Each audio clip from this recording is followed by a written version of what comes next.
You're listening to Podketeers. Welcome to episode 301 of Podketeers. We are certainly living in a strange time right now, but we're making the best of it and doing what we can to get through this together. So this week we talk about a really cool way that you can help others if you have access to 3D printing equipment. More info and links about that will be on the website, so make sure to check that out and pass the word on. We talk about the end of March mayhem, including a surprise for everyone that submitted a prediction bracket. There was a hashtag that trended this last week that brought a little Disney magic home to people around the world. Plus, Gavin helps wrap up our talks about the Indiana Jones Adventure Temple of the Forbidden Eye attraction at Disneyland as it celebrates its 25-year anniversary. Remember that you can join the conversation on Instagram, Twitter, or Facebook. Just search for Podketeers or by leaving a comment on the blog post for this episode at podketeers.com/301. We'd like to thank FreshBooks for their support in sponsoring this episode. FreshBooks is the easy-to-use invoicing software designed to help freelancers and small business owners like us get organized, save time invoicing, and get paid faster. To try FreshBooks free for 30 days, head over to gofreshbooks.com/podketeers. And if they ask, hey, how did you hear about us? Make sure that you say Podketeers. Finally, we'd like to send a huge thank you to the FGP Squad, aka our podcast, Fairy Godparents. If you're not familiar with the FGP Squad, they're an awesome group of listeners just like you that help us out with a monthly contribution via Patreon. And it's that support that helped make these episodes of Podketeers possible. For more info on how you can become part of the FGP Squad family, head over to podketeers.com/FGP. And of course, I'd like to send a huge thank you to all of the members of the FGP Squad for their continued support. And FGP Squad, make sure to check out Patreon for a very special giveaway just for you. So let's continue to support and be kind to one another as we push through everything that's going on, and let's kick off this episode. Here is episode 301 of Podketeers.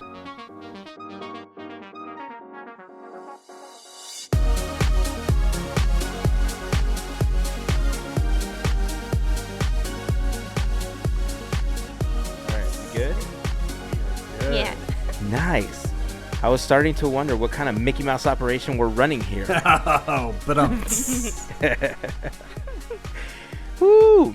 It's been a week, hasn't it? It's been a long it week. has Yeah. been the most surreal week of my entire life, I think. This is a strange time. How's the apocalypse going for you guys? It's been weird for me so far. Yeah, weird, I think, is the simplest Best way way. to put it. Yeah. Yeah. I don't know about you guys, but I've been working from home this week, and that's a new experience for me. We do like video meetings with my coworkers, and then I'm here in my little art studio taking client calls for my work. It's really weird. Mm-hmm. Yeah, we're doing the same. Having Microsoft Team meetings. Mm-hmm. You know, it's kind of the posh version of Skype. Right. It's exactly the same backend. It is what it is. But Yeah. I mean, working from home, trying to balance everything out. Having the kids at home has been super difficult because they don't see it as what it is. You know, they understand right. that they have to wash their hands. Yeah. They understand that stuff is going on, but they don't understand the severity. And so to them, it's just this extended spring break. They think that every day is a weekend day. And so we had to sit down and have a serious talk about putting them on a schedule and making sure that they do homework from this time to this time. They're only allowed to do these things from this time to this time. And I broke it down for them. I said, look, guys, when you go to school, you start at a certain time, and then you go to recess. You go back, you work on something else for a couple hours, and then you go to lunch, and so on and so forth. And that's a schedule that you follow every single day. You got to do that here too. Yeah. And I remember talking to a couple of people about this, that, this is our new norm for the next several weeks, if not months. And once you finally get to the point where you realize and you accept that this is going to be our norm for X amount of time, it helps you ease into it a little bit more. Sure. Otherwise, you get cabin fever, right? You can't sit around and drive yourself nuts over something that you cannot control. And that's something that I've been, talking about for the last few weeks. I've really stressed to several people that you can't undermine the severity of what's happening. You have to treat it for the seriousness of what it is, but at the same time, you also can't panic, because when you panic, you just go crazy. And the last thing you need, especially when you have little ones around or when you have older folks that you have to take care of, it's not helpful. You know, you have to try to maintain yourself and compose yourself as best as possible. I understand that sometimes it's difficult. Obviously, this has escalated very quickly than we were in the last couple of weeks. Here in California, the suggestions to mandates happened within a day or two. And it was just extremely intense how everybody was banding together and working together to make things happen, at least for us, like at work, right? Like, we've never been in a situation where we've had to do something like that. And, ITS was moving through tickets, assigning, remote equipment for people and getting them ready and gaining access for people. And, I mean, anybody that's working in a position right now that's in a service position, like for food, doing deliveries, in an IT position that's facilitating something like this for us to be able to work from home, to take us out of harm's reach, all of those service positions, dude, I want to applaud them and thank them for all of their hard work, especially in the last week, because, again, I don't think our country, nay, the world, has seen anything like this before. And the fact that, yes, there are people that, are buying up all the toilet paper, and I still don't have any, but you also see that there's a lot of people banding together. And one of the projects that I saw this last week that really hit close to home was that there's several programs out there that are making sure that students that relied on getting their lunches from school or breakfast, that they're still able to go curbside. They're able to go to the school district and pick up a box lunch so that they don't have to go hungry. And that, to me, I mean, I can't even begin to tell you how much that effort warmed my heart.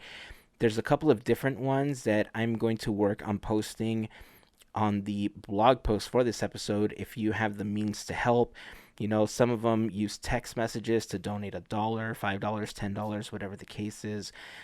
But if you're in a situation where you're still working, you have the ability to pitch in a couple bucks to help out these efforts, it would just be fantastic, because, sometimes these times bring out the ugly side in people, but I also believe that it brings out a wonderful side in people where it shows a camaraderie and it shows humanity for what we truly are. And that is good overall. People tend to concentrate on the bad eggs, so to speak. But I want to be a serial optimist. And I want to be able to say that as a whole, humanity is good. And we will get through this together.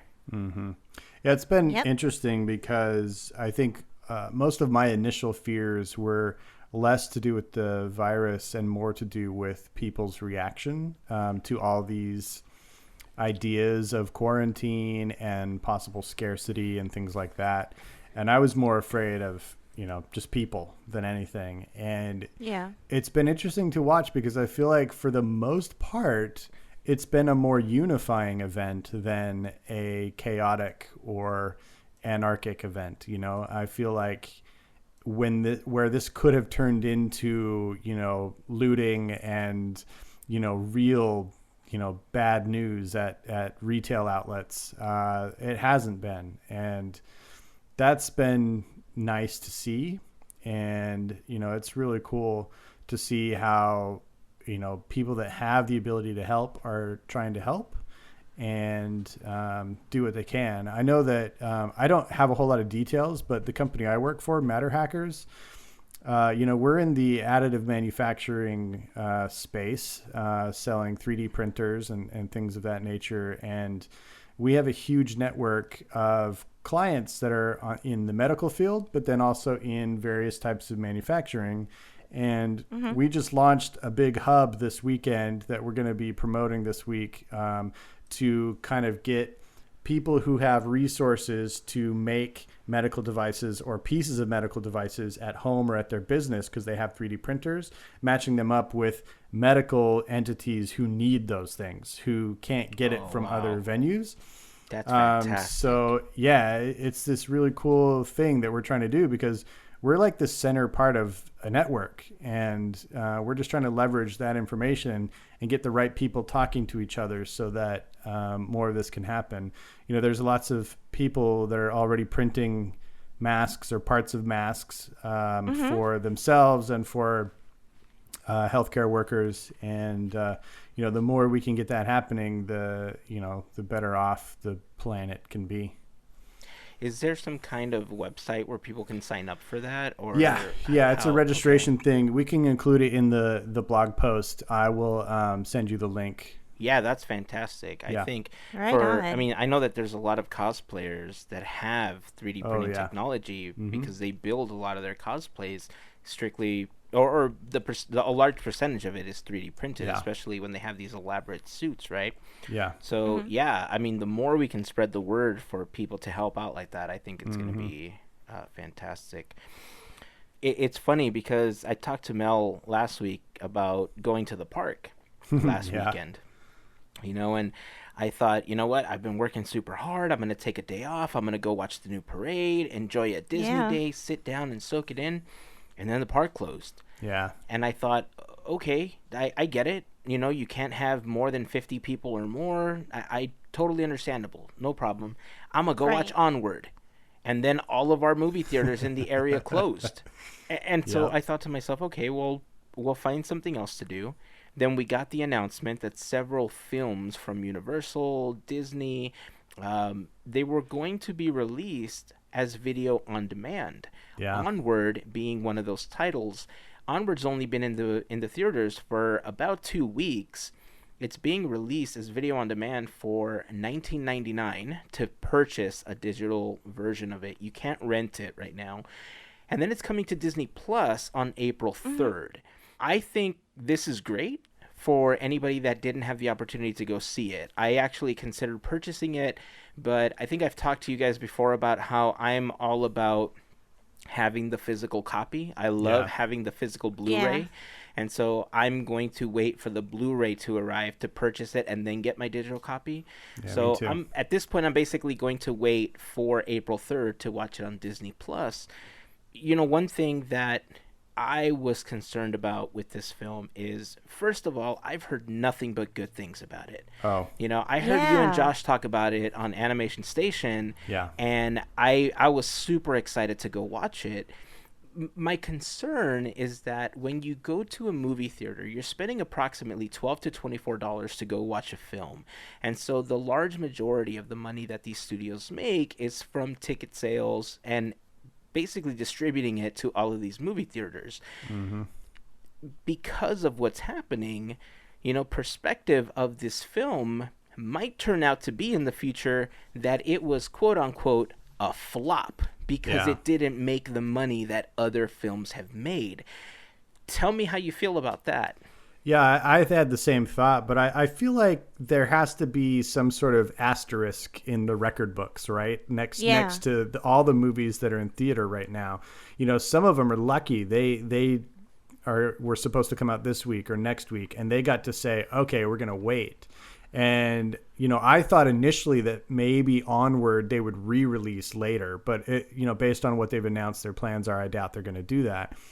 But I think people will look back and, people are going to remember this time for a long time, many years to come. We're going to know that the spring of 2020 was this crazy time and they shut the theaters down. So knowing that it came out then, I think people will realize, And since they're going to put it out so soon on Disney Plus, I think a lot of people will still get to watch it and appreciate it. And that will inform their opinion of it more than the box office number, I think. At least I hope, because it is one of my favorite Pixar films. It surprised the heck out of me, and it is so good.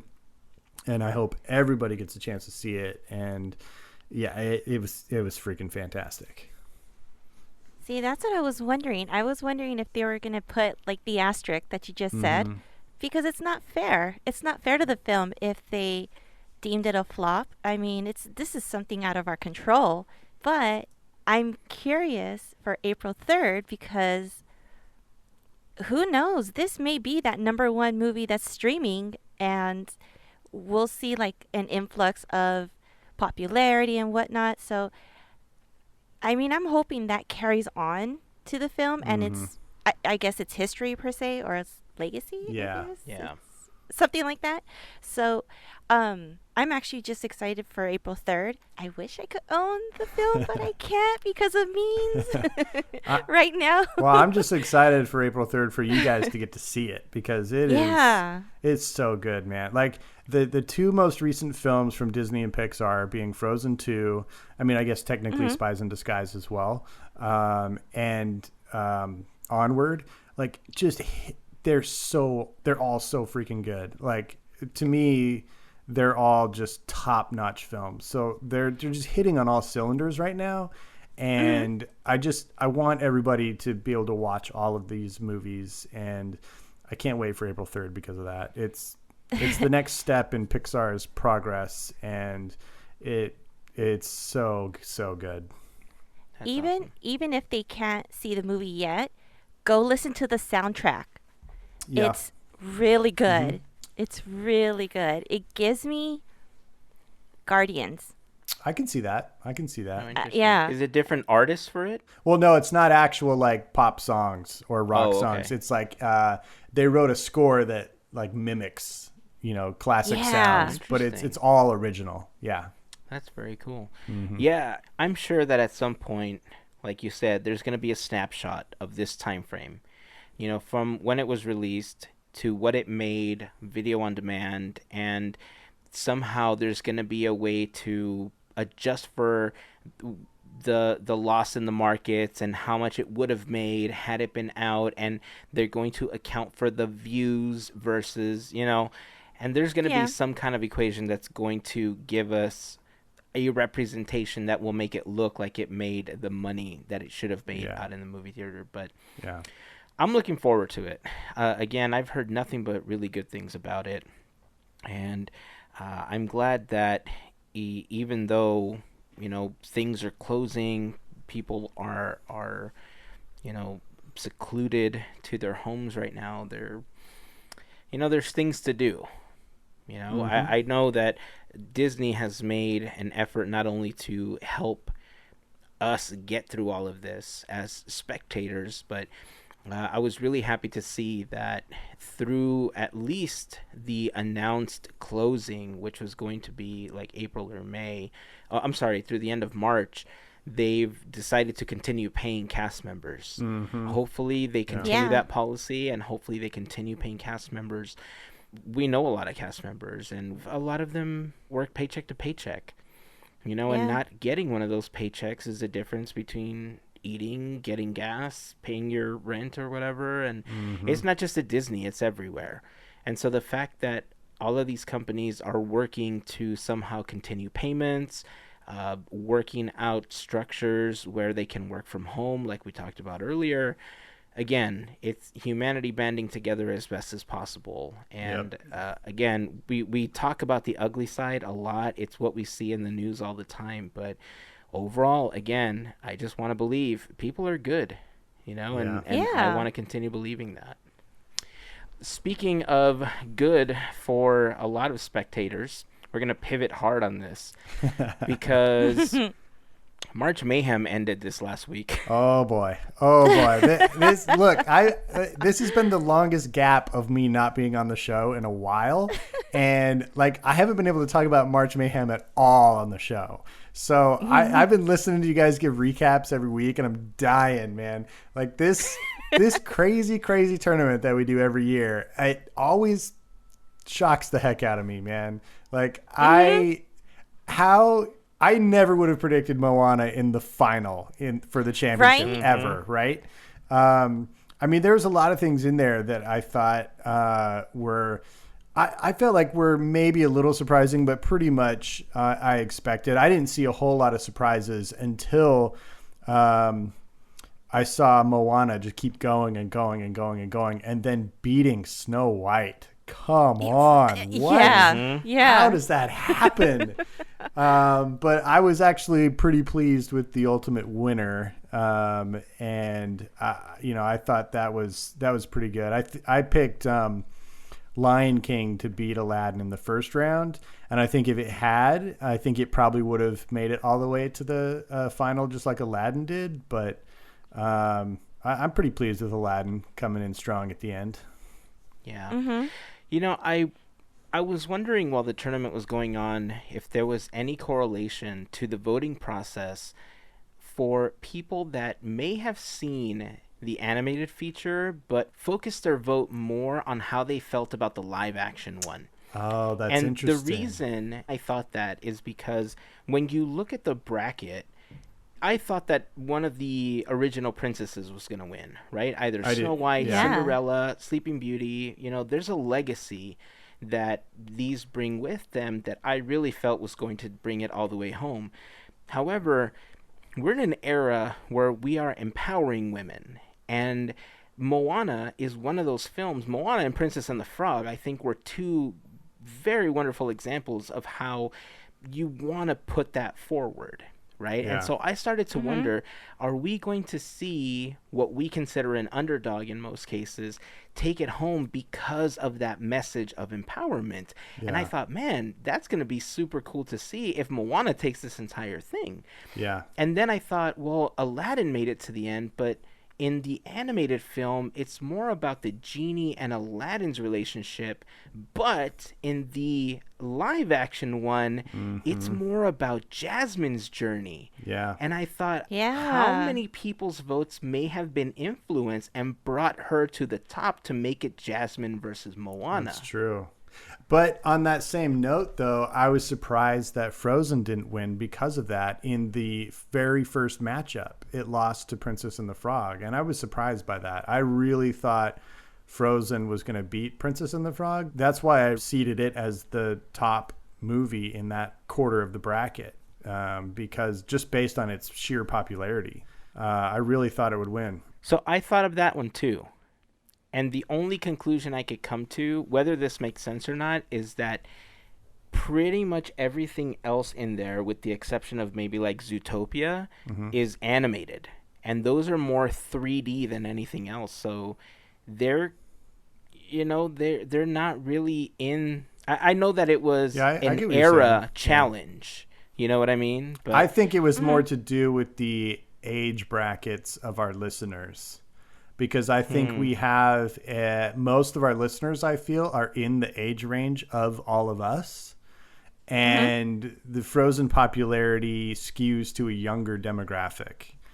And I think that's a bigger reason. That's just pure speculation on my part. I may be totally off base. I don't know everybody who voted, but I feel like most of the people that interact regularly with the show are in our age range, right? Yeah. So to me, that was more of an indicator. But I was still surprised, especially since how popular Frozen 2 has been, which is an incredible film. I think it's Disney's most beautiful film in years. It's so gorgeous. Yeah, I was just surprised by that. That was probably my biggest surprise of the whole tournament. Yeah. Well, we just want to take a moment to thank everybody that took the time to join us on a daily basis to vote through March Mayhem. You know, the last few years that we've done this, we've just had so much fun.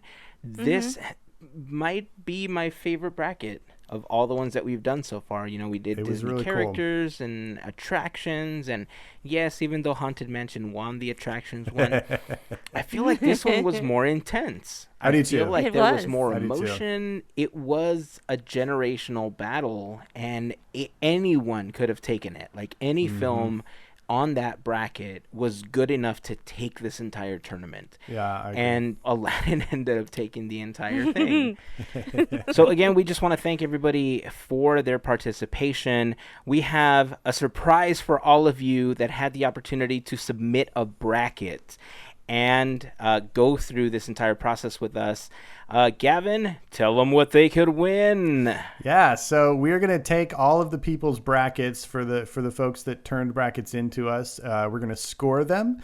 And the person who got the best score on their bracket, according to how this tournament played out, is going to win a print from me.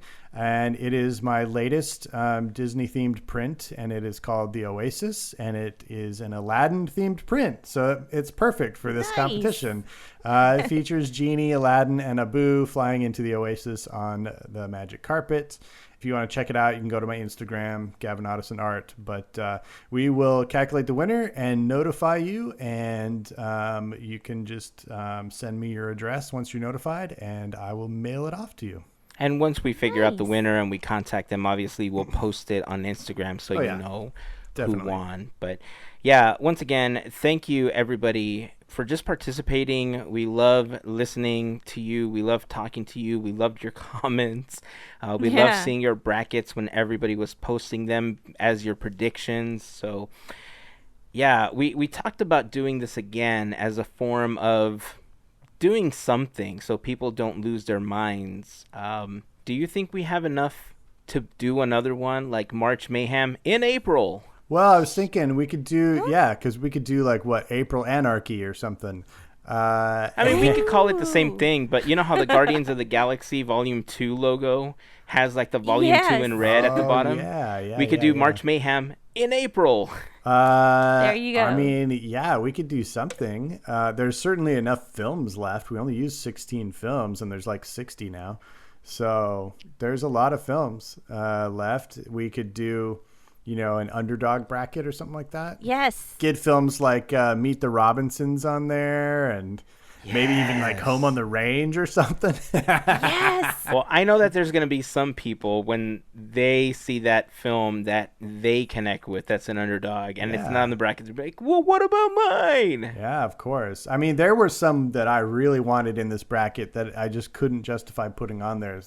Films like Robin Hood, Sword in the Stone, 101 Dalmatians. Like, there's some great films left that we didn't get on this list. So, yeah, I'm sure we could come up with something. I don't know that we would have enough from certain eras to really make it work, but Maybe. There's a lot more in the Millennium era that can go in there for sure. Yeah. Well, let's talk about this after the podcast, and if we can figure out a full bracket again, we'll do March Mayhem in April. Yeah. Awesome. I love my brackets. All right. I'm excited about this. Okay, so we have more show coming up. We're going to be talking about one of the trending hashtags this last week that kind of broke Twitter, or Diz Twitter, as many of you know it. And we're going to be talking about Indiana Jones and the history of the attraction coming up right after this. Today's episode is brought to you with support from FreshBooks. Many years ago, I started doing some freelance work, taking photos for businesses, realtors, engagement sessions, and family photos. One thing that I always struggled with, though, was finding a good solution for invoicing, and that's where FreshBooks came in. FreshBooks is the easy-to-use invoicing software designed to help freelancers and small business owners get organized, save time invoicing, and get paid faster. They offer super simple solutions that let you create and send professional-looking invoices in seconds. On top of that, FreshBooks offers great ways to track time worked, create estimates and quotes. You can run reports to see how you're doing, process payments, and if you ever have any questions, their award-winning support team is there to help. If you're always on the move, don't worry. FreshBooks also has easy-to-use mobile apps for iOS and Android. Getting started with FreshBooks is extremely simple. You can try it free for 30 days by going to gofreshbooks.com/podketeers. You can also find a link in the post for this episode on our website. Also, make sure to enter Podketeers if they ask you how did you hear about us. If you're looking for a way to help your business grow, help you with invoicing and billing, get organized and more, FreshBooks is there to help. So give it a shot and check out some of the great features that FreshBooks has to offer. That link again is gofreshbooks.com/podketeers. It's time to get back to the show, but we'd like to thank FreshBooks for their support. All right, we want to thank the sponsor of this episode. Thank you again to FreshBooks for their support in helping this episode happen. Hashtag homemade Disney was trending on Twitter this last week, and I gotta tell you, I loved every second of each of those videos. Yeah. It's a whole lot of fun. It's something that sprang out of nothingness and is providing a little bit of magic that a lot of us are missing right now. Yeah.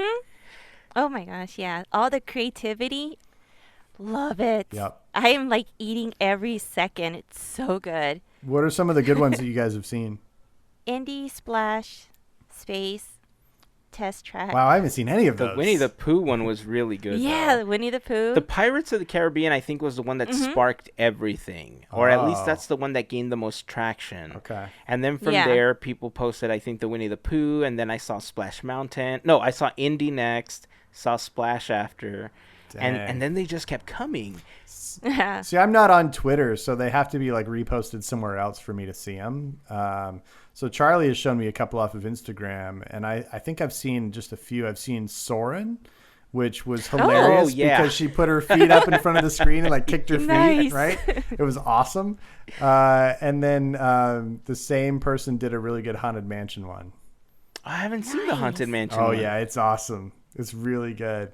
Oh, okay. Now I got to go look for it. So if you have the opportunity, do a search for the hashtag homemade Disney.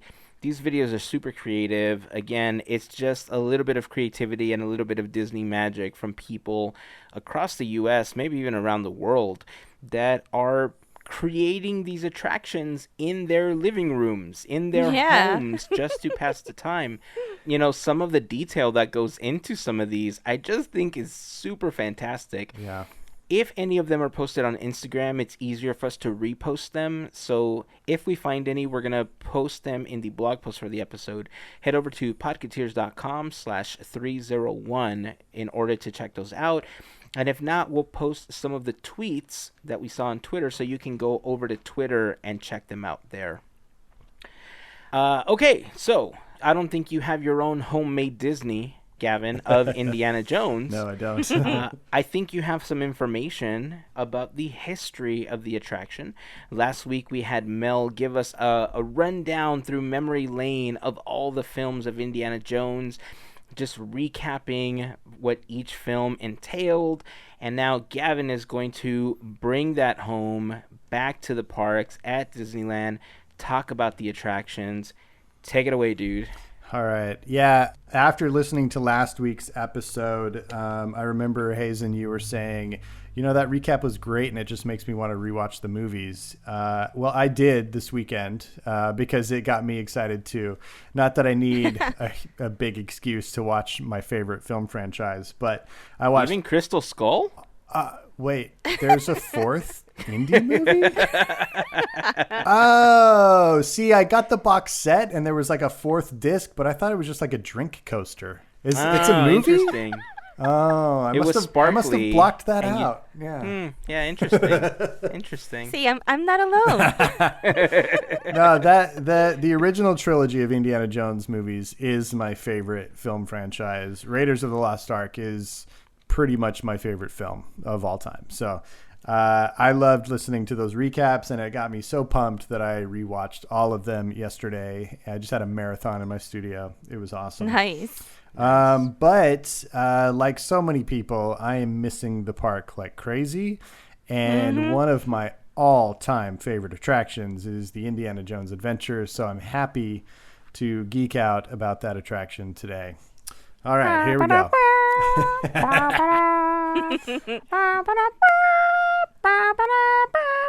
That was a clip from John Williams' original demo of the Indiana Jones theme. When he was squeezing chickens to get the theme that he wanted. Well, that's how he starts. You know, he just builds a melody with chickens. And that makes sense. Yeah.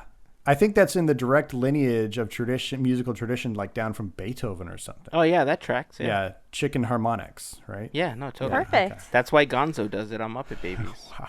Mm-hmm. Guys, I think we're all going cabin crazy right now.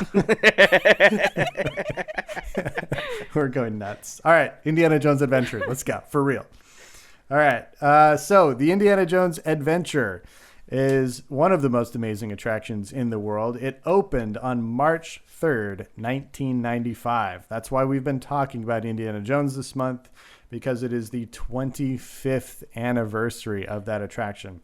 It's really hard to believe that something so spectacular is already 25 years old. It has aged very well. So as a part of Disneyland's Ruby Anniversary, which is the 40th, the Indiana Jones Adventure was added to the long list of game-changing e-ticket attractions at the park. It was the 4th time that George Lucas and Imagineering collaborated on an attraction, and it brought themed attractions to an entirely new level. It was introduced to the world in a 1-hour television special called 40 Years of Adventure, which was kind of a general Disneyland's 40th spectacular. And then later it had its own half-hour special called the Indiana Jones Adventure, and it actually featured Cary Allen and John Rhys Davies reprising their roles as their characters. Based on those two television specials and the early acclaim of the attraction, it quickly became a sensation and drew the biggest crowds since the opening of a previous George Lucas attraction, Star Tours. I remember being there the summer that this attraction opened, and the lines for Indiana Jones went down Main Street. I was there. I was a witness to this. I promise you it's true. It is the reason that I saw the Lion King parade, because I was on Main Street in line for Indiana Jones when the Lion King parade came down Main Street. Otherwise, I wouldn't have been there watching that parade. It was incredible. I think we stood in line for something like 4.5 hours. It was crazy. Ooh. Yeah, it was insane. And in those days, they let the queue go all the way through. They didn't like space it out, like they do now. They don't keep the entire crowd inside the building. They let that gap happen. Mm-hmm. Back then, you would just inch your way through the whole queue. But we'll get to the queue in a minute. So the attraction was worked on by 400 plus Imagineers, and it was led by Tony Baxter, the legend himself. They broke ground in August of 1993, so they built it in less than 2 years. It is a truly massive attraction with a queue that is a half-mile long and a 50,000 square foot show building. It's so big that the Jungle Cruise, the monorail, and part of the Eeyore parking lot all had to be moved or modified to make room for it. It was the most expensive Disneyland attraction to date, with an estimated cost of over $100 million. So, and that's $100 million in that time. Yeah. And that's, if you're keeping track, kids, that's 6 times as much money as it cost to build the entire park in 1955. So lots of dollars. And interestingly enough, that was actually pared down from the original concept version of the attraction, which actually came out of the mid-1980s on the back of the first 2 films and their popularity. And, once the Star Tours plans were kind of complete, they wanted to move to Indy. And the original concepts were closer to a new land than a new attraction. They had several experiences that they wanted to do. But because of physical restraints and budgetary restraints, it was initially or ultimately distilled into the attraction that we know today, which kind of combines a lot of those features. One of the features was going to be a walk-through labyrinth type experience, and that basically became the queue. So we kind of have those early ideas to thank for one of the greatest queues that Disney has ever brought to us, which I enjoy every time I go through it. So That's where we'll start. We'll start with the queue. The Indiana Jones adventure begins as soon as you enter the queue. The story is set in the jungles of India in 1935, and the theming throughout helps reinforce the era and the character of Indiana Jones. The queue is one of the first fully themed queues in Disney attraction history, and it features over 1,300 different props. The portion of the queue that is outside the Temple of the Forbidden Eye is a spectacularly themed area, featuring the facade of the temple itself, in front of which is a large colonnade of pillars with capitals of huge carved snakes. It is surrounded by thick jungle all around, and to one side is a camp and areas for archaeological study of artifacts removed from the temple. So once you kind of get just in, like outside the main road of Adventureland and into the queue, you're kind of already surrounded in this story, and you can almost not see anything outside of it already. So you're already in it. You know, it's so glorious. I love it. The first kind of interesting thing to note in this outdoor area is a little Easter egg from one of the movies. It's actually a big Easter egg, and it's this giant German Mercedes patrol truck that's sitting out there, which is actually a truck used in Raiders of the Lost Ark, which is so awesome that they've got a real prop sitting right there. It's a neat little piece of movie trivia.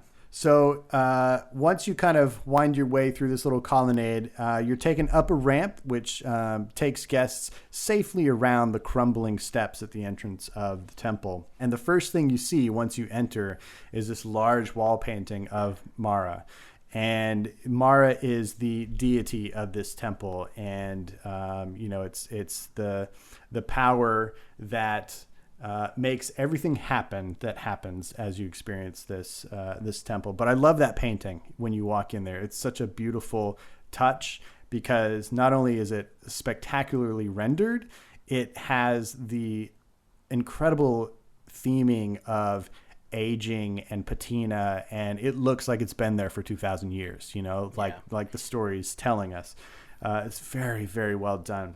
It really helps set the mood that you're actually inside of this temple. Yeah, it really does. I mean, this to me is where they hit a new level of theming, and it shows in every detail.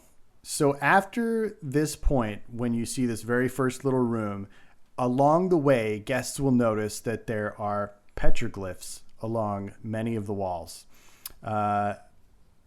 Some people refer to them as maraglyphs, and they're written in Marabic. But it's basically this set of petroglyphs, this petroglyphic alphabet that mirrors our alphabet.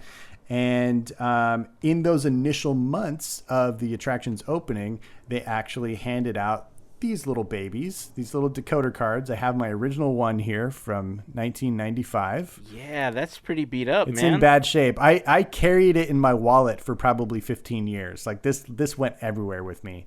You know what makes it official? Laminating it. Yeah, I should laminate it, right? Yeah. It's got the original sponsor on the back, which was AT&T. They sponsored the attraction for the first 7 years. The coolest thing about the alphabet is that they all generally look like their English alphabet counterparts, except for the I, which actually looks like an I. Yeah. Which is kind of a nod to the eye of Mara, which is kind of cool. I love that. Yeah, very cool. I love that. Anyway, so petroglyphs throughout, which you can decode if you're lucky enough to have one of these decoder cards. I never actually got one, so... Aww. And if I did, I don't know where it is. Yeah. So, it's okay. All right, so the first room you come to with petroglyphs on it is this circular room with the obelisk in the center, and it kind of the queue forces you to go around this obelisk. There's a couple interesting things around in this room. The first of it being the obelisk itself, which is commonly referred to as the Obelisk of Doom, because on each side of it are carved foreboding omens of what you can expect in the future if you keep proceeding through this temple, including giant snakes, spikes, rats, and flames of fire. Why does it always have to be snakes? Right?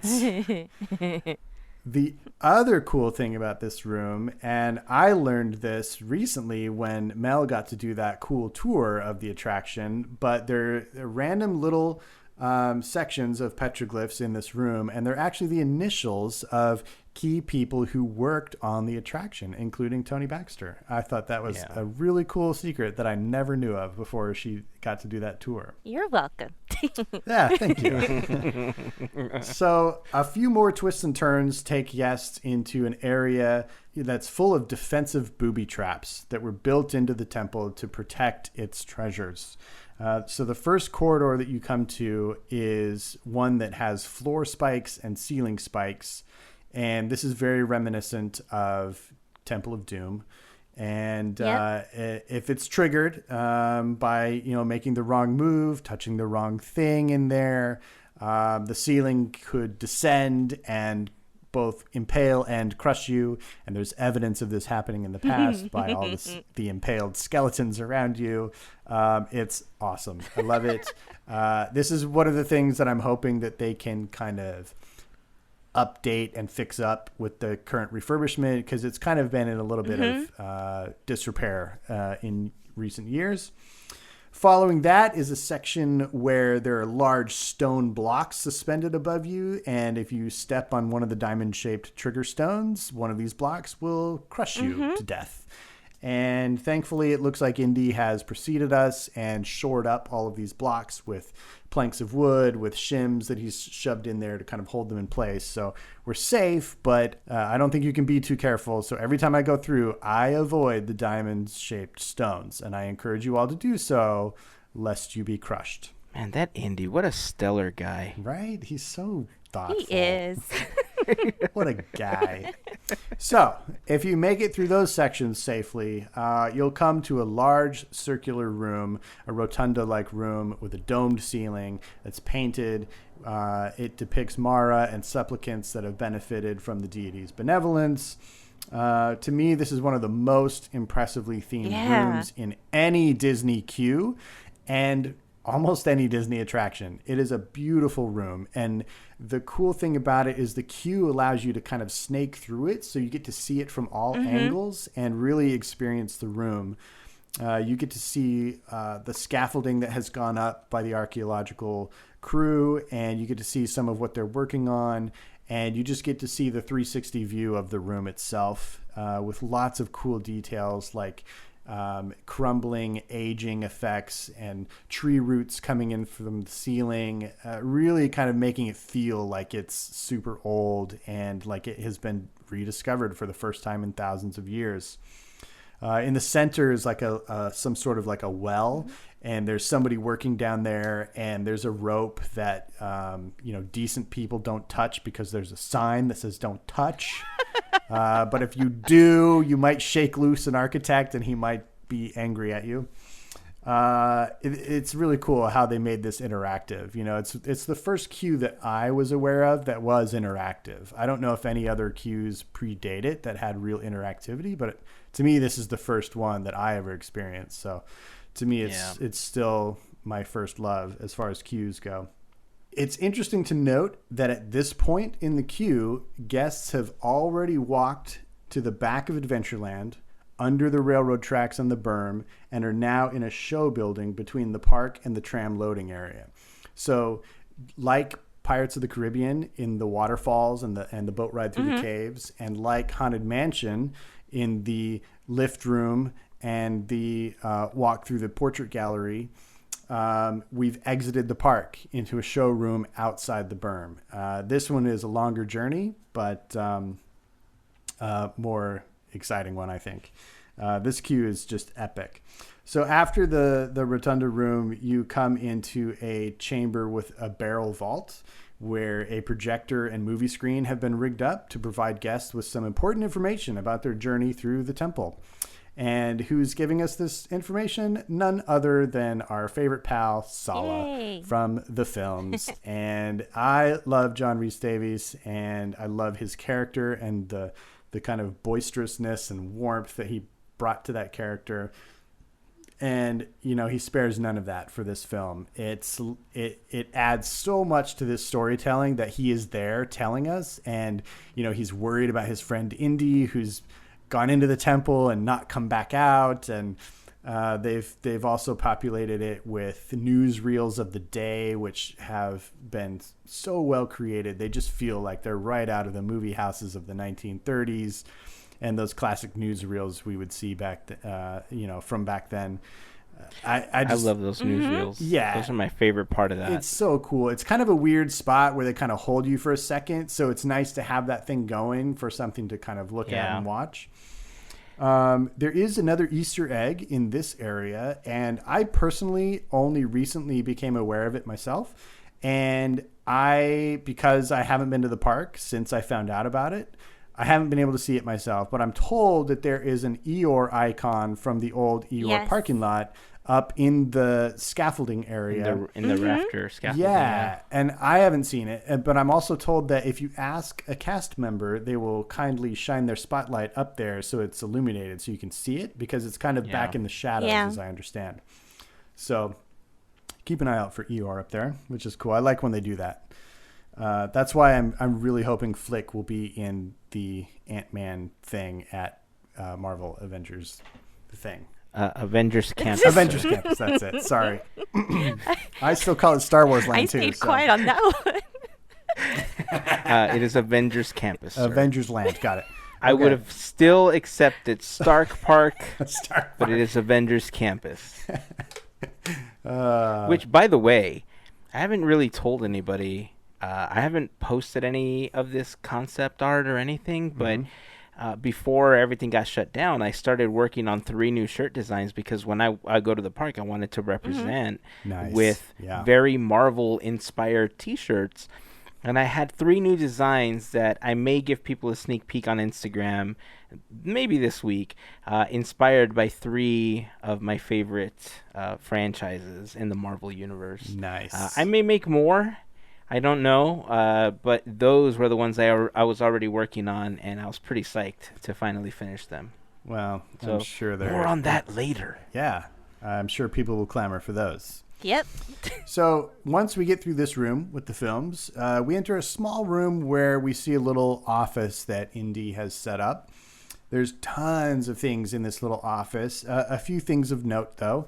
The main thing that you see on the back wall is a map, which it's kind of meant to be a helpful guide both to Indy and anybody who's following him. It even points out spots where you're supposed to close your eyes. So, it's like pay attention because, you don't want to be that guy who ruins it for everybody else.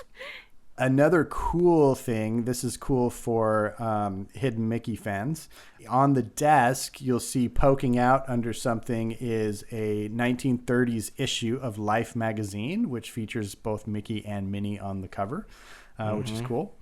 And then, of course, additionally, and Mel hinted at this last week, there are crates in this area, and one of the crates is addressed to Club Obi-Wan, which, of course, is a reference to the nightclub in Shanghai at the beginning of Indiana Jones and the Temple of Doom, which, of course, is a nod to Jedi Obi-Wan Kenobi from Star Wars, which then many years later Galaxy's Edge bounced back towards Indiana Jones by including the Ark of the Covenant in that shop that I can never remember the name of in Star Wars land. We're full circle, people. We're full circle here.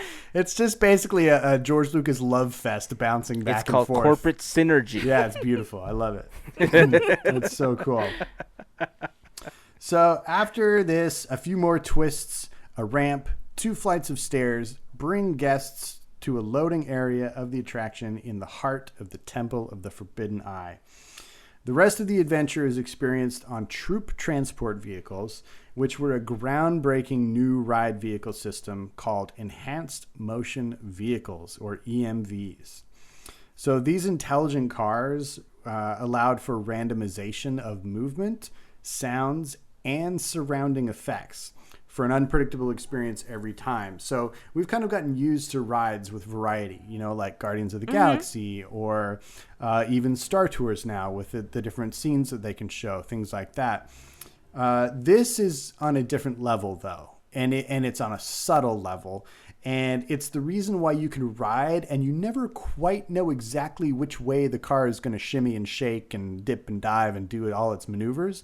So according to my research, the vehicles can come up with 160,000 variations each time you ride. So that's Crazy. why it just seems like so, every other ride, like you kind of just intuitively know, like even on Guardians of the Galaxy, after a while, based on the song, you kind of know what the rhythm's going to be, right? With Indy, you don't. Like, like where the path is going, but how the car is reacting. And for those of you that have ridden this ride, you know what we're talking about. This car responds and moves and jerks and does all kinds of things, in response to what's going on around it. And it just enhances your own response to all these things, but it's unpredictable. It really is. So these vehicles were specifically designed for this attraction, and this ride system has actually only been implemented, besides its sister attraction in Tokyo, it's only been implemented in one other attraction, which was Dinosaur in Animal Kingdom, which, as I've been told, that is basically the same track and everything. They just put dinosaurs in instead of Indiana Jones stuff. Yeah. Okay. Very slow moving, but yes. Interestingly enough, the ride vehicles, which seem really wild and crazy right now, originally were even more wild and crazy, and they initially caused a lot of minor injuries to guests. So they had to kind of go in and dial it back and add some more safety programming into it so that the jerks weren't so rough, basically. So the ride itself is 3.5 minutes long. Even though it seems like forever, half your life. It's awesome. It goes along a 2,500 foot track, and it tops out at 13 miles per hour, which is pretty fast when you're going around some of those tight turns. It seems much faster than that, like many attractions. So what you come to first is what's known as the Chamber of Destiny. And this is one of the things that I hope they also kind of reinvigorate with their refurbishments. So you get in your vehicle, and the idea here, for those of you that don't know, is that you're in this temple, and there's this idol of Mara, the deity that this temple was built to. And you're not allowed to look at Mara. Like, it's against this religious whatever it is. You can't look at Mara. And so the chamber, it has a series of mirrors, and you can look at the mirrors and you can see the reflection of the 3 doorways that you can choose to go through. And each doorway gives you a different gift from Mara if you succeed. One is earthly riches, one is eternal youth, and one is visions of the future. Now, when you pull forward, the mirrors used to be swung out in front of you so you could see the reflection, and then they would swing out of your way, and you would turn around the corner, and then you'd be looking at the doors. Well, that functionality died years ago, so they haven't done that. The next piece was you would turn around the corner and face the 3 doors, and the entire room used to rotate so that it would look like you were lined up with a different door every time. Now they've deactivated that function, and you only ever go through the center door, even though the choice you appear to be making is different every time. So I hope they can reinvigorate that, because I thought that was a really neat practical effect where you turned the corner and it looked like you made a less or more sharp turn, but you really didn't. It was just the room that moved, which was genius. Which is similar to the final effect in the attraction, which we'll talk about at the end. Maybe the platform that rotates that part of the attraction was taking too much stress. It might be. And they just decided to not use it and convert it to what we have now. Yeah, well, what they've done since helps get beyond it, because they added the projection mapping and where they animate the door and then what's beyond. So, it's not as big of a loss, but until they did that, it kind of was like, well, we're going through the same boring door every time, But that brings us to the Hall of Promise, which you go through the door and you're suddenly looking up a ramp at this giant golden face of Mara. And I say you're looking at it, but you really shouldn't be. You should be just facing it with your eyes closed. But as we all know, fail every time. We're all just staring right into the eyes of Mara. Not only am I staring, I'm trying to take pictures. Right? Video. Yeah. Heyzen's just going, he's getting all of us in trouble. This room is really cool, though, because what they've done is they've added all these effects so that based on which choice you make, it seems like it's an entirely different room. You know, one of them with the riches has all these cool murals going up the sides with gold and everything in them. The one with Eternal Youth has like these cool colors and like water effects. And then the Visions of the Future, which I remember is Mario's favorite thing ever, is like this cool purple light, like galaxy kind of effect, which I think is awesome. It's definitely Charlie's favorite. And then they have this projection mapping on Mara, which is just awesome. So basically you go in, everyone's looking, so curse is upon us. We're not getting any of our prizes. We're getting death, doom, and destruction. So Can I share kind of something embarrassing about that area? Yeah.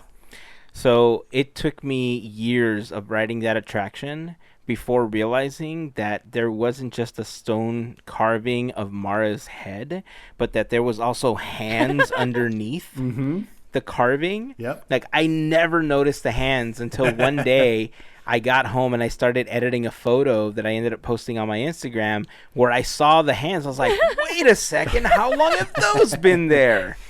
And then apparently they were there for like ever. That's hilarious. So from there, we are flung around a corner and we are facing the Gates of Doom. And we see our hero for the first time, which is Indy. And I don't know if you knew that. It's Indiana Jones, of course. And he's holding back this giant stone gateway, which seems to be bursting forth with green energy of some sort. This is another area that has some lost functionality, but it's got these really cool lightning effects that are going up and down the walls, which are one of my favorites. It's really awesome. But according to my research, the effect that we're supposed to have in this room is it's supposed to be basically filled with fog. Yeah. And as we go up the incline there, it's supposed to be as if we're lifted off the ground and we're floating towards these gates, right? It always seemed to be a little too rough for that illusion to me. So I'm not really sure. But you kind of careen past Indy. He's saying, go that way. The dialogue's really hard to hear. He's saying, you idiots, you ruined everything. Go that way. And so you turn around the corner. Yeah, that sounds like him. And there's this classic like Disney reveal shot, right? Where you come around the corner and it's like, and it's that music and you see the lava down below and the fire and the huge 45-foot face of Mara with the suspension bridge in front of it, and it's epic. And if you time it right, you see a Jeep going across that bridge and it's amazing.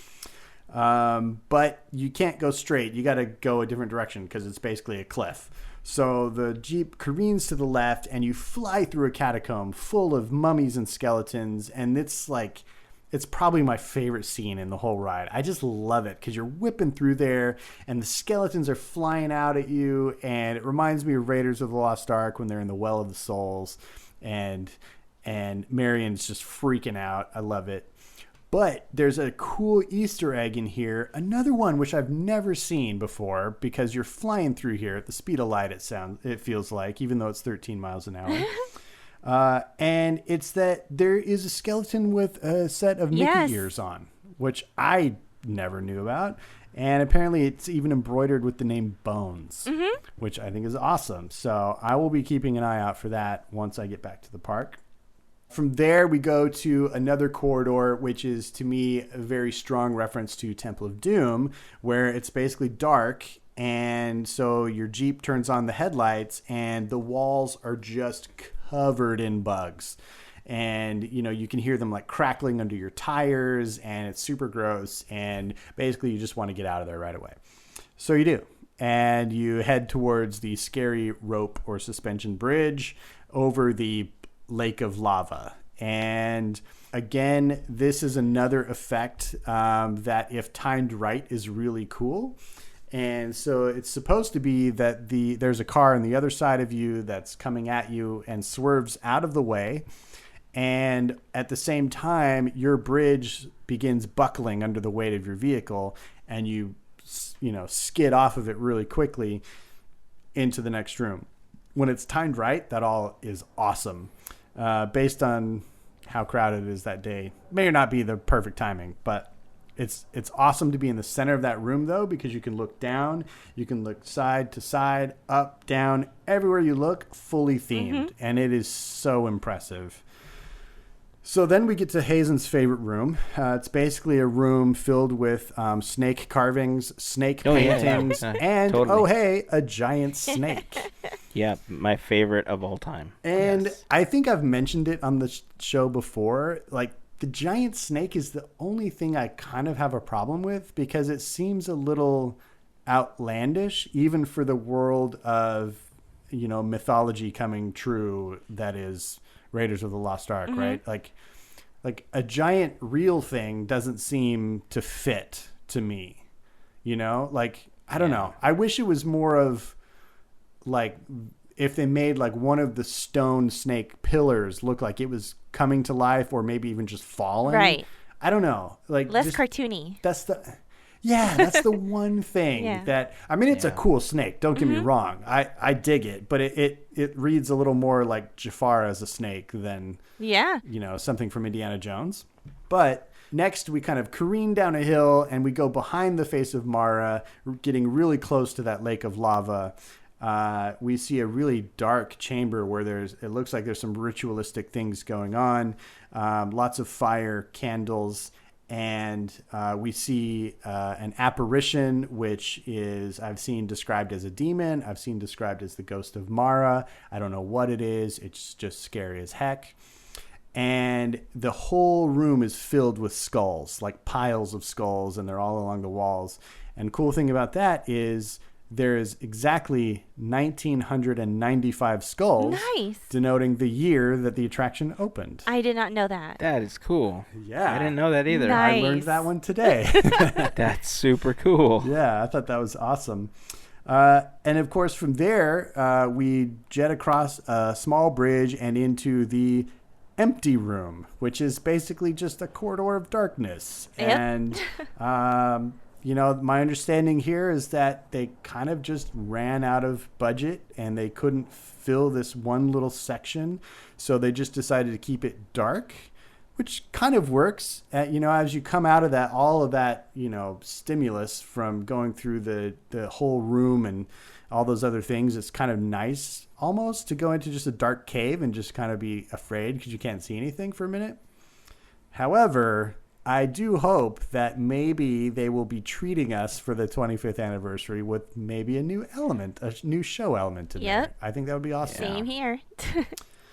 And of course, that is followed by probably the least effective effect that they have in the attraction, which is the projection of a fallen over tree with rats running across it. That's being projected on a screen of fog, basically. But because of the ever blasting air conditioning systems that are in it and the natural wind created by the previous ride vehicles, there's never really a clean, sheet of fog to project on. And a lot of times there's not even enough fog there to see what it is at all.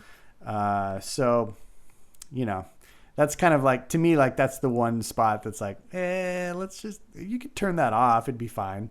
So maybe they'll come up with something a little different for that area, in that whole section there. I have an idea for that spot, actually. Oh, cool. Lay it on me. Okay, so here's what's happening, right? So there's potential that at Animal Kingdom, we're going to lose a segment of the Tree of Life as part of the expansion happening in that area, right? Ooh. And one of the trunks looks like a crocodile. Joe Rohde actually posted a photo of that recently on his Instagram. I think they should take that entire section of the tree, which already looks like a carving, and actually just put it inside of the Indiana Jones attraction to make it look like a swampy area. That could work. And then just make it all, like, just instead of a fake projection tree, make it part of that. Yeah, No, that could Yeah. work because you got the whole crocodile scene in Temple of Doom at the climactic ending scene. See? So crocodiles play, man. I love it. I like the way you think. But once you get under that terrible projection log, you get to my second favorite scene, which is the corridor where you're flanked with stone carvings of skeletal warriors wielding spears and shields. And this is an homage to the very first scene of Raiders of the Lost Ark, where we have triggers on the floor, which activate blow darts coming out of the wall at you. And it creates this crossfire scenario. So you're zipping through, and if you look around, especially if you're in the back row and you just watch everybody, everybody's into it at this point, right? Everybody's like ducking their heads, dodging back and forth because they feel the blasts of air going by, and it gets everybody into it, and I love that. To me, everybody at that point has bought in. It doesn't matter who you are. By that point in the ride, you've bought in. It's you're living it. And of course, you come around the corner and we see our hero hanging from a rope from the ceiling, and we then are confronted with another icon of the franchise, which is the giant round stone boulder coming down a channel towards you to not only seal the exit of the temple, but to crush you in the process. And this scene incorporates another insane effect, which is very simple, very practical, but you are fully convinced that when your Jeep sees this stone, that you back away in fear. But those vehicles are designed to not go backwards at all. If they go backwards, the ride shuts down because it's a safety feature. So they literally move the entire room forward to simulate your car backing up. It's really fascinating. Next time you're on the attraction, just turn backwards during the scene and watch your car do nothing. It's really weird, but that's what's happening. And then in an insane move, your Jeep just takes off right at the stone, and the floor gives away, and you dive down a little embankment, and you hear the stone crash behind you. You come around the corner, and there we see Indy, who's crashed down to the floor that you're on now with the stone, and he's basically shaking his head at you because you bunch of tourists just ruined the whole thing for him. But that is your safe return to the disembark point. And at that point, you make the half-mile trek back out to Adventureland, which is epic as well. There's more petroglyphs that you can, translate on your way out. But and then on the very end of your walk, there is one last Easter egg that I'll point out. And that is you're going to pass a little minecart right when you get outside the temple.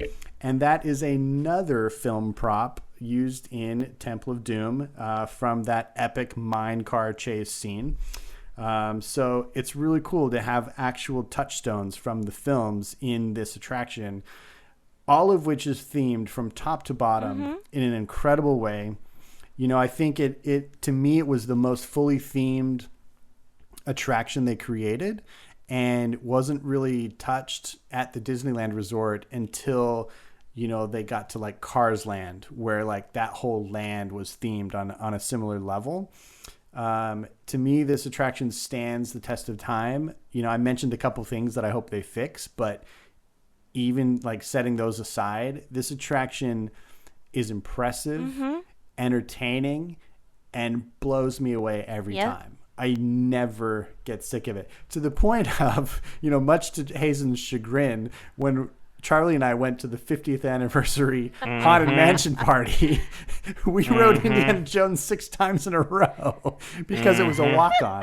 You guys could see the pieces. You missed the New Orleans processional because you just went to go right Indy. I know, we did. We played it wrong, but we know what we love. And Indiana Jones is something that we definitely love. It is always going to be in my, top 3 or 4 favorite attractions because it's just so entertaining, and it does such a great job of honoring the franchise out of which it was inspired. And I kind of consider it, as much a part of the franchise as anything.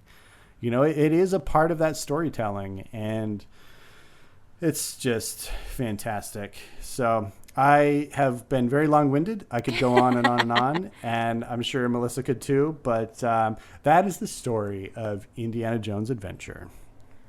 That's fantastic.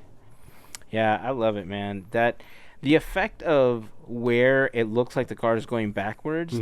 I remember when I first found out that that's how they pulled off that effect. I immediately wanted to go back to the park to actually see it happen. Yep. It blew me away that it was something so simple, and with just tilting the car back and forth the way that they do in the simulators for Star Tours and other attractions, that they gave you the sensation of going backwards in that car. Yeah. Just the rumbling, the wind hitting you, and it's so well executed. Yeah. Right? It doesn't get enough credit. If anything should get an award on that attraction, it is that effect. Yeah, it really should. It's interesting too. It's such a mega attraction. And when we think of mega attractions with Disney, we think audio animatronics. But there's only 4 animatronics. There's 3 different indies that you see and the snake. And that's it. There's not a lot of characters or like other animatronic figures in. I don't know, dude. I consider the car almost a character, though. I mean, that's fair. That's an interesting perspective. Yeah, if you think about how the car reacts to certain situations, like there's no way that it could give you the sensation of pulling back and off to the side, like trying to dodge these darts and these animals that are crossing your path. It almost feels like Benny from Who Framed Roger Rabbit.